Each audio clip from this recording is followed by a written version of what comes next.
अस्सलाम वालेकुम रहमतुल्लाहि व बरकातुहू।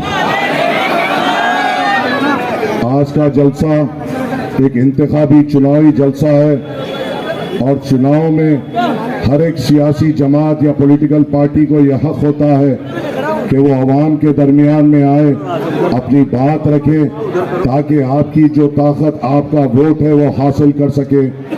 हर एक सियासी जमात अपनी अपनी बात लेकर आपके दरमियान में आती है। हर एक सियासी जमात जब भी ऐसा स्टेज सजाती है तो हथेली में जन्नत बताती है, हमारे कदमों में तारे तोड़ने की बात करती है। हर एक सियासी जमात, चाहे वो आम आदमी पार्टी हो, कांग्रेस हो या वो भाजपा हो, हमें ऐसा जताती है कि अगर वो जीत जाएंगे तो हमारी जिंदगी में तब्दीली आ जाएगी। ये हमेशा हर चुनाव में हमारे सामने ऐसा पेश करती है कि अगर ये जीत जाएंगे तो हमारे तमाम बेरोजगार नौजवानों को रोजगार लग जाएगा। हर चुनाव जब आता है हमारे महल्ले जात में रौनक बढ़ जाती है और ये हमारे दर पर आकर भीख मांगते हैं कि तुम हमें वोट दे दो, हम तुम्हें रोजगार देंगे। तुम हमें वोट दे दो, हम तुम्हारे महल्ले जात को अच्छा कर देंगे। तुम हमें वोट दे दो, हम तुम्हारे महल्लों में अच्छे अस्पताल खुलाएंगे। तुम हमें वोट दे दो, हम तुम्हें हमारे बच्चों के लिए अच्छे स्कूल देंगे। और जब इंतखाबात खत्म होते हैं और खासकर मुसलमान इलाकों में फिर नजर नहीं आते, हमारे महल्ले जात वैसे की वैसे 5 साल में वैसे ही पड़े रहते हैं। हमारे बेरोजगार नौजवान 5 साल तक फिर चुनाव आए तक बेरोजगार रहते हैं। हमारे बुजुर्गों के लिए हमारे महल्ले जात में कोई अच्छे से अच्छे अस्पताल नहीं दिए जाते। हमारे बच्चों की अच्छी तालीम के लिए हमें अच्छे स्कूली इदारे नहीं दिए जाते। मगर फिर जब 5 साल के बाद चुनाव आता है, वही भीख मांगते हुए, वही हाथ में भीख का कटोरा लेते हुए हमारे घरों पर आते हैं कि आप हमें वोट दे दीजिए। ये लोग कौन है? सालों से मैं यहाँ पर एक बात कहता हूँ, मेरे बुजुर्गों, मैं आपसे शुरू करता हूँ, आपके सामने बात रखते हुए आगे बढ़ता हूँ और फिर मैं बताता हूँ मजलिस हमारे लिए जरूरी क्यों है। मैं यहाँ पे बैसत एक नौजवान ठहरे हुआ हूँ। ऐ मेरे बुजुर्गों, ऐ मेरे इज्जतदार बुजुर्गों, तो मुझे ये तो बता दो, क्या हमने कभी फिरका परस्ती का साथ दिया? चाहे वो आपका आज जो मेरे बुजुर्ग है, चाहे वो आपका बचपना हो या आपकी जवानी हो, जब आपके भी बुजुर्ग मौजूद थे, हमेशा हमने सेकुलर जमातों को ताकत दी। हमने, क्या ये बात अगर मैं बोल रहा हूं तो गलत है क्या? क्या वो हमारी ही वोट की भीख थी, वो मुसलमानों के ही वोट की भीख थी कि जवाहरलाल नेहरू प्रधानमंत्री बने? क्या ये बात गलत नहीं है मेरे बुजुर्गों कि वो मुसलमानों के वोट की ही भीख थी कि उनकी बेटी इंदिरा गांधी इस मुल्क की प्रधानमंत्री बनी? क्या ये मेरे बुजुर्गों, क्या ये बात सही नहीं है कि वो मुसलमानों के वोट की ही भीख थी कि उनका बेटा राजीव गांधी प्रधानमंत्री बना?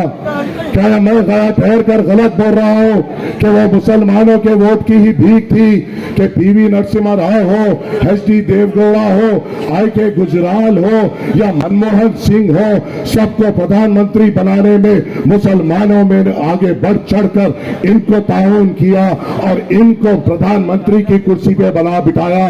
मुसलमानों ने अपने वोटों की भीख से कई मुख्यमंत्री बनाए। आज का भी जो मुख्यमंत्री बने बैठे हुआ है वो मुसलमानों की भीख की देन है कि वो आज दिल्ली रियासत का मुख्यमंत्री बने हुआ है। क्या मैं गलत कह रहा हूं? तो मेरा सवाल मेरे बुजुर्गों आपसे ये है कि आपकी वोटों के भीख से जवाहरलाल नेहरू से लेकर अब तक तमाम सेकुलर जमातों के प्रधानमंत्री बने। आपके वोटों की भीख से कई सेकुलर जमातों के मुख्यमंत्री बने। उनकी जिंदगी तब्दील हो गई, उनके बच्चों का मुस्तकबिल बदल गया। हमारे महल्ले जात क्यों नहीं बदले? हमारे महल्ले जात वही के वही क्यों रहे? हमारे वोटों से इनकी पार्टी मुस्तकबिल के आगे बढ़ते गई और हमें हमेशा फरका परस्ती का सामना करना पड़ा, फिसाद का सामना हम पे करना पड़ा। यतीम किसी के बच्चे हुए तो हमारे हुए, बेवा किसी की बहन हुई तो हमारी हुई।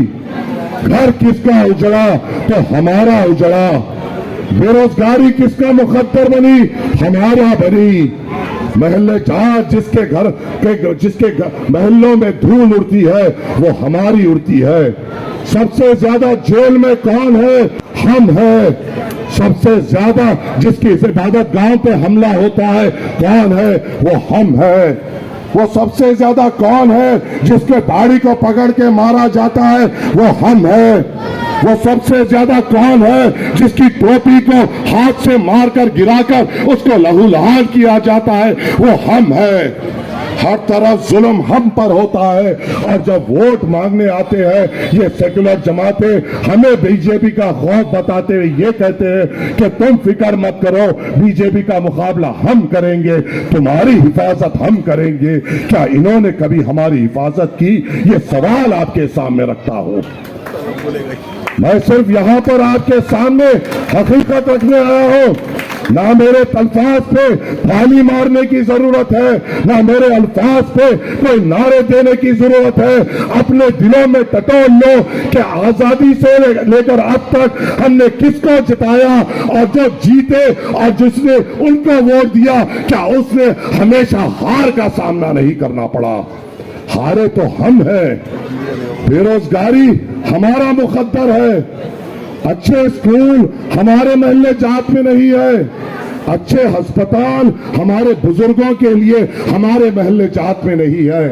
और जब इंतखाबात आता है ये नानीहात सेकुलर जमातें ये जानते हैं, कान खोलकर सुन लो है मेरे गयूर मुसलमानों, तुम्हारी हैसियत इन नानीहात सेकुलर जमातों के सामने क्या है। इनकी ये बात जानते हैं कि तुम्हें रोजगार ना दो चलेगा, तुम्हें तुम्हारे महल्ले जात में तरक्की ना दो चलेगा, तुम्हारे इलाकों में मदर अस्पतालों की जरूरत नहीं है, तुम्हारे बुजुर्ग अगर तड़प तड़प कर गरीब मरता है तो मरने दो, अगर हमारे बच्चों को अच्छे स्कूल नहीं मिलते नहीं तो सही बस ये जानते हैं मुसलमान को स्कूल ना दो चलेगा, रोजगार ना दो चलेगा, इनकी इबादत गाहें टूटती है तो चलेगा, इनके मदरसों पे ताले लगते हैं तो चलेगा। जब भी चुनाव आए इनको सिर्फ बीजेपी के नाम से डराओ, ये बीजेपी को हराने की चक्कर में हमें जिताएंगे, ये तुम्हारी हैसियत इन यादियात सेकुलर जमातों के सामने है, क्योंकि तुम इनके सामने उनका डर बता रहे हो। है मेरी इज्जतदार माओ, मैं देख रहा हूं वहां पे कसीर तादाद में यहाँ पे मौजूद है मेरे बुजुर्गों, मैं देख रहा हूं आप यहाँ पर एक कसीर तादाद में मौजूद है। मैं जहां से आया हूं मेरी तालीम यह है, दुनिया में जब तक रहो, सांस जब तक लियो, अगर डरो तो सिर्फ अल्लाह से डरो। ये कौन आ गए हैं, ये कौन आ गए, ये कौन आ गए हैं जो मुसलमानों को आरएसएस, विश्व हिंदू परिषद और बीजेपी से डरा रहे हैं। क्या तुम इनसे डरोगे, क्या तुम इनसे डरोगे, क्या तुम इससे डरोगे? हम छाता अपना चौड़ा कर इनसे मुकाबला करेंगे इंशाअल्लाह ताला। अगर हम एक हो जाए, कलमे की बुनियाद पर एक हो जाए और अपने दिल में अल्लाह का खौफ ले ले तो ऐसे फिरौन और नमरूदों को तबाह तराश करेंगे इंशाअल्लाह ताला। ये हमारी तारीख है, ये हमारी तारीख है। और जब हम आकर आपसे बात करते हैं तो हम पर इल्जामात लगते हैं, हम पर तोहमतें लगते हैं। ऐ मेरे नौजवानों, मैं देखता हूं मेरे सदर को अल्लाह ताला ने मुझे मौका दिया है उनके साथ कई सफरों में जाने का।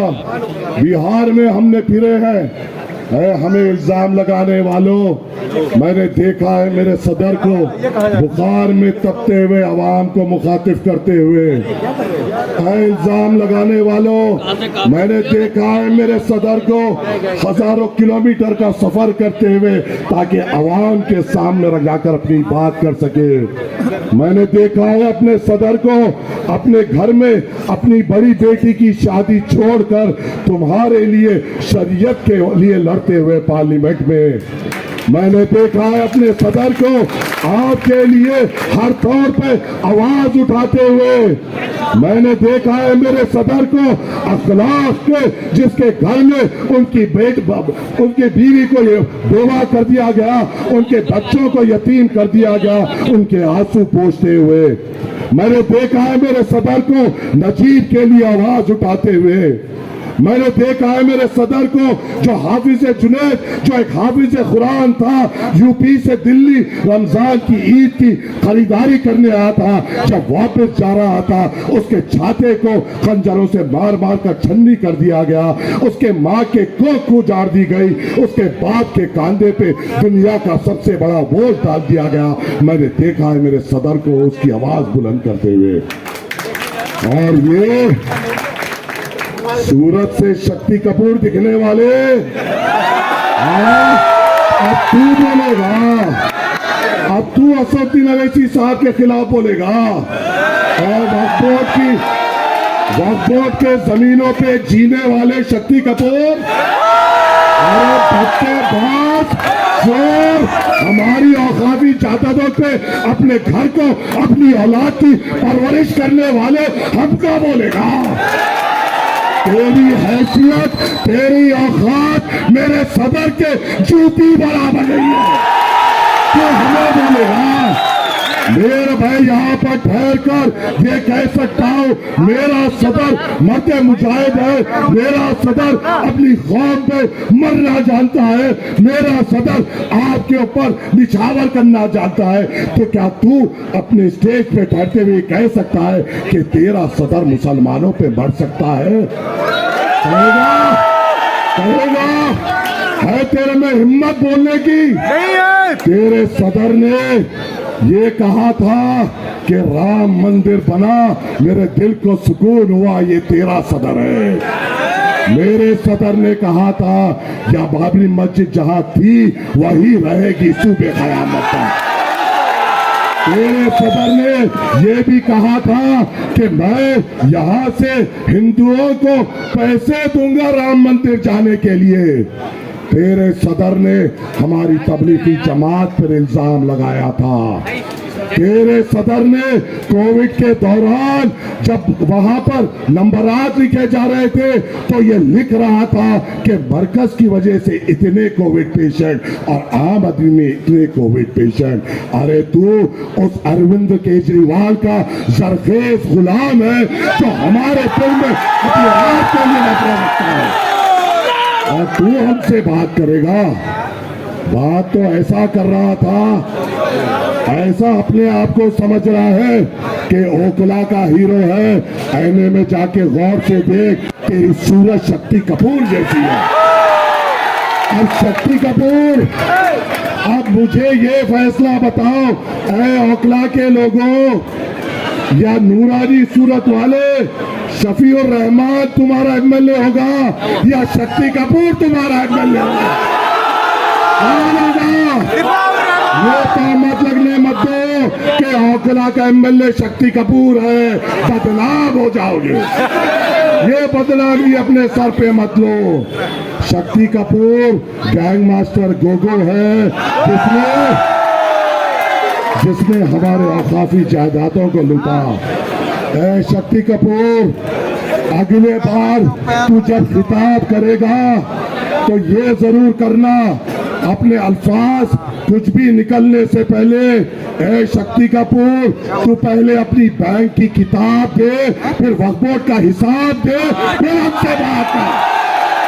तेरी बहन का किताब अवाम के सामने रख, तेरे अफराज खानदान के बैंक की किताब अवाम के सामने रख। औखाफी जमीन जो तूने बेचे, औखाफी जमीन वो होते हैं जो मुसलमान अल्लाह की राह में देता है, अल्लाह के तरफ अपनी जायदाद पेश करता है। जो अल्लाह की जायदाद को लूट लिया वो आपका एमएलए कैसा होगा, कैसा होगा? क्या होना चाहिए, क्या होना चाहिए, क्या तब होना चाहिए। याद रखो, हैदराबाद हिंदुस्तान का एक एक मुसलमान ओकला के तरफ देखेगा कि तुमसे यहाँ से कौन जीतेगा, या एक वो जीतेगा जिसने कौम के लिए जेल की सोबतें बर्दाश्त की, या वो जीतेगा जिसने अल्लाह की जायदादें लूटी। ये आपके तरफ नजर है, ये आपके तरफ नजर है। हम पर इल्जाम, हम पर तोहमत। अरे यहाँ पे मेरी बहन बैठी हुई है, क्या तुम्हें मेरी बहन के आंसू दिखाई नहीं देते? क्या मेरी बहन के बच्चों के तड़प तुम्हें दिखाई नहीं देती? 5 साल से जेल की सोबत बर्दाश्त कर रहा है मेरा मर्द मुजाहिद। 5 साल से अपने हाथों से अपने बच्चों को ठीक तरीके से गले नहीं लगा पाया। 5 साल से अपने शरीके हयात के साथ बैठकर अच्छी बात नहीं कर पाया। 5 साल से उन जेलों में, उन चार दीवारियों में बैठा है। किसके लिए? आपके लिए ही तो ना। क्या वो वक्फ बोर्ड के लिए अंदर गए थे? वो तो उसके लिए अंदर गए थे जब हमारे मुल्क में हमारी शिनाख्त को मिटाने की कोशिश की गई। आपकी शिनाख्त बचाने के लिए जिस शख्स ने कुर्बानी दी उसकी बीवी यहाँ पर बैठी हुई है। क्या तुम्हें उनके आँख के आंसू दिखाई नहीं देते? क्या उनके बच्चों के दिल की तड़प दिखाई नहीं देती? और ये कहता है कि मुझे वोट दो। अरे तू 2 महीने में चोरी के इल्जाम में अंदर बाहर अंदर बाहर अंदर बाहर अंदर बाहर रहने वाले डाकू, तू बोलेगा अगर शफीकुर रहमान जेल से बाहर रहते, खुदा की कसम तेरी जमानत नहीं बचवाती इंशाअल्लाह। मुझे यकीन है ओखला के मुसलमानों, याद रखो इस मुल्क के हालात नाजुक है। दिल्ली में कई सीटें हैं, हम हर सीट पे मुकाबला नहीं कर रहे हैं, हम सिर्फ 2 सीट पे मुकाबला कर रहे हैं। मकसद क्या है? क्या हम 2 सीट से हुकूमत बना पाएंगे? क्या हम 2 सीट जीत जाएंगे तो क्या हमारा मिनिस्टर होगा? मकसद ये है कि 2 तो हो जो हमारी बात कर सके। मकसद ये है कि तो हो जहां पे उठकर उस ऐवान असेंबली में मुसलमान लफ्ज इस्तेमाल कर सके। कोई तो हो जो ये कह सके कि मेरे मुसलमान नौजवानों का रोजगार के लिए क्या। कोई तो हो जो ये कह सके उन वक्त के हुक्मरानों के आंखों में आके डालकर मेरी इबादत गाहों पे आने की जुर्रत ना करना। कोई तो हो जो ऐवान असेंबली में ये कहे कि मेरे महल्ले की हिफाजत मेरी जिम्मेदारी है। कोई तो हो जो ये कहे कि मेरे महल्ले जात में हमारे बुजुर्गों के लिए अच्छे अस्पताल की जरूरत है। कोई तो हो जो ये कह सके कि हमारी खवातीनों के लिए अच्छे स्कूलों की जरूरत है। कौन है जो ये बोल सकता है? सब तो सरखेज गुलाम है। कहने वाला शक्ति कपूर ये भी कह रहा था, कहने वाला शक्ति कपूर ये भी कह रहा था कि क्या हुआ मुख्तार अंसारी साहब का नाम लेते हुए, शहाबुद्दीन साहब का नाम लेते हुए, ऐ कमजोर, ऐ बुज़दिल, ऐ अरविंद केजरीवाल के दर के गुलाम, कहाँ थी तेरी हिम्मत जब शहाबुद्दीन साहब की मैयत एम्स में पड़ी हुई थी? क्या तू गया था या आका के इशारे के लिए रुके हुआ था? जब मार्च में आती तुझे जाने की हिम्मत नहीं हुई और ये कहता है ये लोग मर गए मैं जिंदा हूं, तो उनके मुकाबले का है। अरे वो मिसाल कायम किए, तूने भी मिसाल कायम की लूटने की, तूने भी मिसाल कायम की अपने तिजोरियां भरने की। कहता है मैं एक आवाज हूं। कहाँ थी तेरी आवाज जब अरविंद केजरीवाल ये कह रहा था कि मुसलमानों के तरफ से क्यों कोविड फैल रहा है? कहाँ थी तेरी आवाज जब मरकज पे तेरा सदर बार बार तहमत लगा रहा था? मोदी लगाने से पहले, अमित शाह बोलने से पहले, मोहन भागवत बोलने से पहले मुसलमानों पे अगर किसी ने इल्जाम लगाया तो वो ये अरविंद केजरीवाल है, जिसको आज मुसलमान ये समझ रहा है कि इसको जिताएंगे तो बीजेपी हारेगी। है मेरे मुसलमानों, क्या फिरौन को हराने के लिए नमरूद को जिताओगे?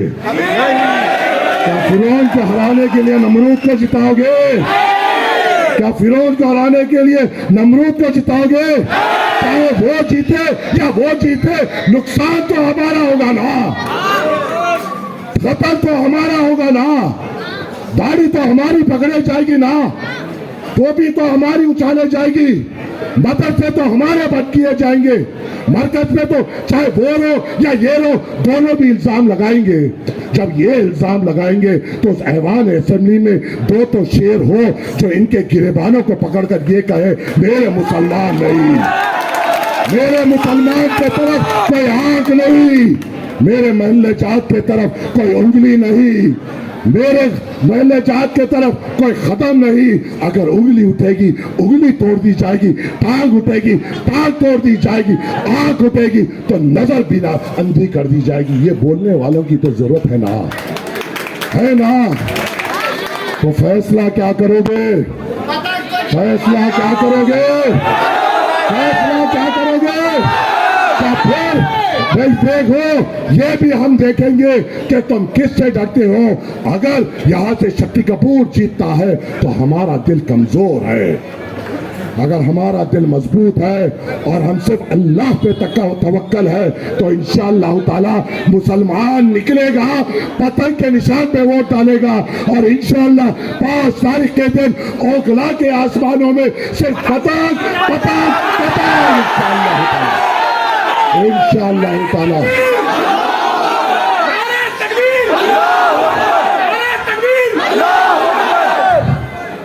असदुद्दीन अवैसी साहब का पैगाम लेकर आया हूँ, असदुद्दीन अवैसी साहब का झंडा लेकर आया हूँ, असदुद्दीन अवैसी साहब का चेहरा लेकर आया हूँ, उस आदमी की आवाज बुलंद करने की दरख्वास्त करने आया हूँ जिसने उस ऐवान पार्लियामेंट में ठहर कर CAA NRC का बिल फाड़ा था।